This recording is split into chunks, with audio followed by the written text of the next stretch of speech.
Hello everyone, this is Mr. Informal giving you my thoughts, analysis, and rant on the Google Pixel 5. Yes, you heard me right.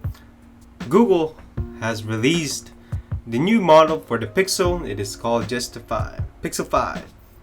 So, giving you my thoughts, analysis, and rant of this smartphone.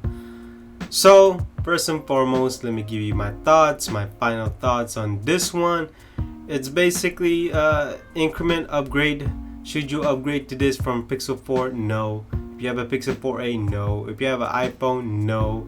If you have a Samsung, Sony, no. I mean, the only time you'll probably get this phone is camera, but I'm going to talk about that later on my rant. So, first and foremost, let's get to the specs. So, Gorilla Glass 6 on the front with aluminum back. It also has wireless charging and also a fingerprint scanner on the back. It is IP68 dust and water resistant OLED panel, 6-inch screen, 1080 by 2340 pixel, which makes it 19 by 5. 90 hertz refresh rate, which is pretty good. HDR10 plus. It's not using the Snapdragon 865. It is using the 765, which is Snapdragon's lower end processor. Comes with Android 11. It should come. No expandable card slot, which is pretty obvious. 128 gigs of storage with 8 gigs of RAM. Dual lens on the back, 12.2 megapixels with f1.17 with OIS, and then 16 megapixels f2.2 ultra wide, no OIS. And then on the front you have 8 megapixels f2.0 with no OIS, and it can shoot 1080 with 30 frames per second. The back cameras can shoot videos 4K 30 and 60 frames per second, 1080, 30, 60, 120, and 240 frames per second, which is pretty good. That's respectable. Stereo speakers, no headphone jack as usual. Bluetooth 5.0 with aptX. It comes with Wi-Fi AC, but no Wi-Fi 6, which is pretty odd. USB 3.1. The battery is 4080 milliamps, which I'm a bit disappointed with. Fast charging with 18 watts, and certainly it will come in two colors, sage and black. And the price of all of this is $650 to $700, depending on the kind of deal you have. But normally it is $700. So $700 on this phone. So, as I said in the beginning, this is an incremental upgrade from the previous Pixel 4. If you have a current Pixel 4, you should not upgrade. I don't see what's so special about this phone. I mean, people tell me it's because of the picture camera. Come on, let's not have Google rest on that alone. So let me get on to the analysis here. As usual, I'm going to let you know right now, will this phone move Google market share in the smartphone industry? No, it will not move its market share up. It's probably just going to keep it or maintain it. Will this sell a lot of units? No, it will not. It will not compare to Samsung or even Huawei. You can even add in LG. I'm pretty sure LG is probably moving more units than Google. I wouldn't be surprised. And Google, to me, Google seems like it's starting to not know what it's doing with its Pixel brand anymore. Because for $700, and I will get to the rant later, it's not using the top of the line, which it feels like this phone is top of the line. 8 gigs of RAM, I mean, 120 gig storage. I mean, usually that's only for the top of the line phones with those specs. 6-inch screen, so certainly it has that top of the line specs. So it's starting to show that Google is not caring about getting to the top anymore. It's almost as if, well, we'll just update the Pixel and then off we go. That's it. And it's pretty sad because Google does not have the determination and the motivation to actually make the Pixel be the top Android phone or even the top smartphone. They just absolutely do not care, even though they are capable of it. They definitely have the budget.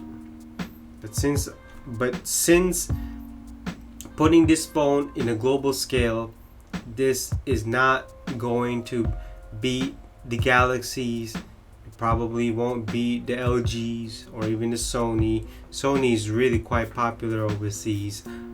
It's not just the USA. You have to understand that USA is just one country, and in the whole world, I don't think they even use Pixel. They probably use Huawei. They probably use Motorola. Or use Samsung. I mean, all kinds of phones. And so let's get into the rant. Number 1, for a 6-inch screen phone, it only has 4080 milliamps battery. I'm not happy with that. I'm really not. For $700, it's using the low class Qualcomm Snapdragon 765. Not the 8065, not the top of the line. 765. That is quite disappointing. No, as usual, no expandable storage, even though it comes to 128 gigs of RAM. No Wi-Fi 6, as a matter of fact. No Wi-Fi 6. Now, I know you must be saying, why do I need to use Wi-Fi 6? Well, it's faster. It has more range. Why can't I have that? Other phones seems to have it. Only 2 colors, black and sage. Really? Really? I mean, you couldn't add white, you couldn't add blue, you couldn't add red. You know, this is what always disappoints me with Google. It seems like they're not all in with the Pixel, or even having just a smartphone. They are not all in with smartphones. They're just not. And I don't understand why these fanboys even defend them. Okay? And so, my biggest rant of this phone is Google just do not have the determination of actually just trying to be or release a smartphone at its best, meaning best in its class, best to best, beating out all Android phones, even beating out Apple's. And it shows. It absolutely shows. And look, a lot of these tech influencers, YouTubers, reviewers, whatever you want to call them, always talking about, oh, camera, oh, picture quality. It's like, really, is that all we buy a smartphone for, is the picture quality? If that's the case, why not just buy a dedicated camera? Why are we talking about picture quality? And that irritates me to no end. So if I'm gonna buy a $700, and $700 is not cheap, I don't want to hear people talking about, oh, it's mid-range. No, it's not. $700 should get you the best of the best. And I'll give credit where it's due, even though it has aluminum back with a plastic hole on the back, so you can wireless charge. It's not all aluminum in the back. Let's get that straight. I like the fact it has a 90 hertz refresh rate. I like that. But man, all I see is camera. Is that all we're gonna talk about here? You know, the more I the more I look at this phone, the more it disappoints me, the fact that Google does not have the determination to release a phone, the best phone it can make. And that is what is sad about it. So to conclude this Google Pixel 5 is an incremental update from the Pixel 4. I might even say the Pixel 4 spec for spec could be better than the Pixel 5. But nonetheless, every year these phones are getting better. And so, should you upgrade from your current Pixel 4? No. If you have the Samsung Galaxy, no. Apple, no. LG, no. If you have a Samsung Xperia 1, no. I mean, you really got to love Google so much, or even have vanilla Android so much to get this phone at $700. If it was $500 or you got a deal, get it ASAP. That I would understand. But would I get this? No. So let me know down in the comments below what you think of the Google Pixel 5. And so I will see you in the next thoughts, analysis, and rant. Bye bye.